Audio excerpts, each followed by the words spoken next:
So in this video, we're going to take a look at audio and video considerations for accessibility. First off, don't autoplay audio or video on page load. This is really, really important for people with visual impairments and cognitive disabilities who may struggle trying to find those controls to get the playback to stop. So just don't autoplay. It can also be very distracting, and it does violate a WCAG level A rule. Use closed captions and text transcripts for audio speech.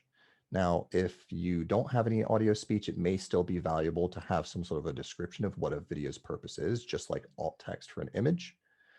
You can have just a caption below what the video is, just to say what the video adds to the content on your page.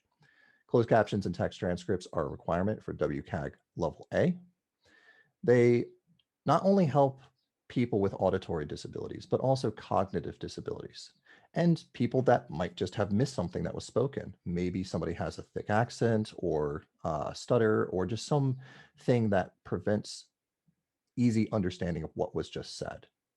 So if I take a look at the rollback of a closed caption, I might be able to see something in a presentation that I may have missed, and that helps with information. Text transcripts also help make information findable because text within a text transcript can be indexed for search. And that's especially useful for people trying to find, information foraging around your website. You want to use accessible media controls. Now, you may say, I don't know what that means. I'm just trying to create content for the website. Well, let's try to go over some basic empathy here. If I have a visual impairment, I'm not necessarily using a mouse. I'm probably using a keyboard to navigate your website. So that means that those controls need to be accessible to keyboard navigation, tabbing and arrows, just to be able to understand that. The media volume should be separate from the system volume. That is, your operating system or your phone or your tablet has a volume control, but the player itself needs its own independent volume control. This is especially important if the audio is very loud and distracting. You can turn it down independently from the system volume. The system volume may have alerts and other things like speech playback and things like that. So you don't want a conflict between the two.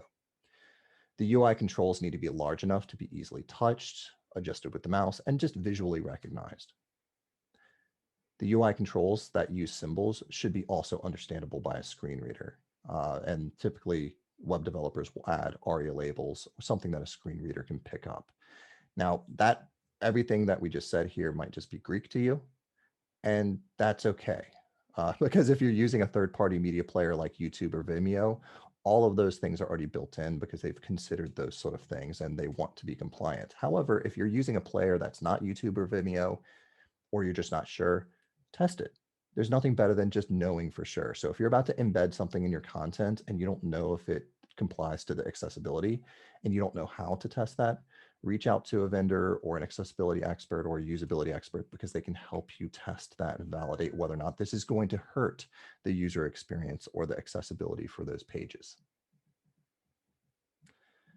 Media shouldn't flash more than 3 times. Now, this is a very specific one, but it's an important one. Media that flashes more than 3 times violates WCAG level A compliance. It can trigger seizures. That's the big reason why. We want to be sensitive to not harming people with our content, right? And it can also be distracting, especially for people with just general cognitive disabilities. It can be obnoxious and counterproductive. And we're not just talking about strobe lights in a scene. If you do have that, consider cutting that out. If it doesn't add something to the substance of your content, or if you do, you may need to provide a warning before somebody hits play, because again, you don't want to harm people coming to your web pages. More importantly, this also includes things like rapid changes in color, rapid changes in contrast, and rapid scene changes, which again can trigger seizures. If it's not necessary, just don't add it.